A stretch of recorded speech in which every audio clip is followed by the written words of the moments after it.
Hi, friends. Welcome to 5 Minute Sunday School. Our question today is, how do you know when God is answering prayers? One of our class members brought this question to us, clip from the Anniston Star. A couple different clergy folks responded to that, and we looked at those responses in our class. I'm not going to get into those articles here, but I do want to share my own perspective, which is simply that a sense of whether or not a prayer has been answered is just part of a person's subjective religious experience. It's not something that can be proven or disproven, but it does often provide meaning for people in their own spiritual lives.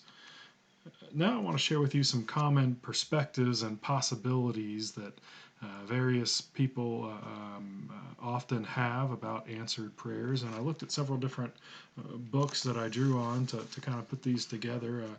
The first of which was Scott Davidson's Petitionary Prayer, a Philosophical Investigation. The next was T.M. Lerman's When God Talks Back, Understanding the American Evangelical Relationship with God. It's a masterful book. And then I looked at C.S. Lewis's Christian Reflections, and finally Dale Allison's Encountering Mystery, Religious Experience in a Secular Age. And so let me share some of these with you. The first is that God does sometimes give you what you ask for. An example would be in Psalm 18, verse 6. In my distress I called upon the Lord. To my God I called for help.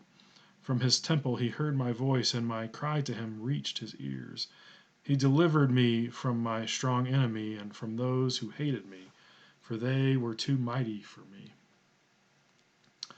Another thing that sometimes people point to for answered prayers is when something improbable and beneficial happens. And this is from Scott Davidson's Petitionary Prayer book. He says, if my friend is diagnosed with a rare form of cancer and the medical community insists that her odds of survival are low, but she recovers spontaneously and petitionary prayers had been offered, many people will take that to be convincing evidence of answered prayer. Another possibility people point to is that coincidences are a form of answered prayer. You may hear people say, well, there's no such thing as coincidences, for example. Also in Davidson's Petitionary Prayer book, he says this, some will say that since God brings about everything that happens in one way or another, apparent coincidences are merely apparent.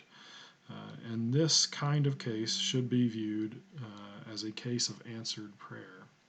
End quote. Another possibility people point to is that unanswered prayer can be a developmental tool of God. In T.M. Lerman's book, she cites the Vineyard Church, where when everyday, here's a quote, when everyday prayer seems to fail, prayer in which someone's life does not hang in the balance, people explain that the failure is part of God's plan to build a better relationship with the person praying. God gives evidence of his existence to those who need it, they say, but he wants his more mature followers to turn to him for the sake of relationship and not for his stuff. In this developmental trajectory, God always answers your prayers specifically only if you're new to belief. He gives you concrete signs of a supernatural reality because you need to know that he is really there.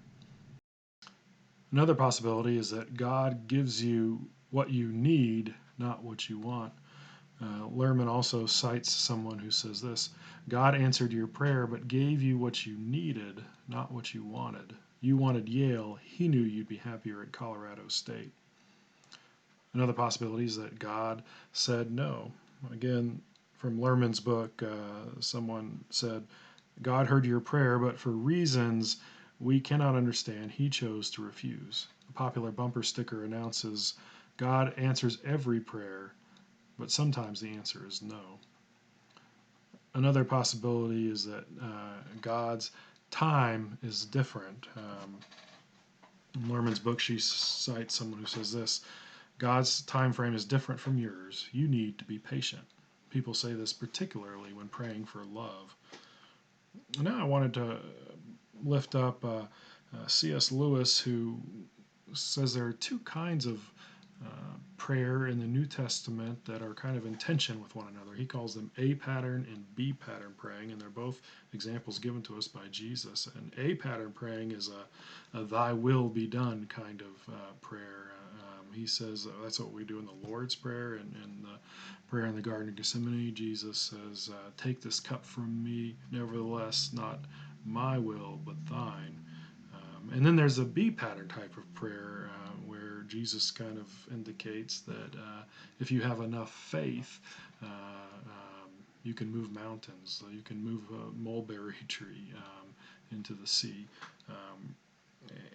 And in the B kind of prayer, it's almost locating the power within the person to have enough faith. And then the A kind of prayer, it's almost a relinquishment of power. And so you can see how those are in tension with one another. Next, I wanted to lift up some who might say unanswered prayer is the unrighteous prayer's fault. And we might, kind of a bad interpretation of James 5:16 might lead us to this perspective. One commentator writes, James' assertion the prayer of righteous is powerful and effective leads some to affix blame for unanswered prayers by impugning the righteous either of the sick person or of those who pray on his or her behalf. Again, that's, I think, a particularly unhealthy way to view things.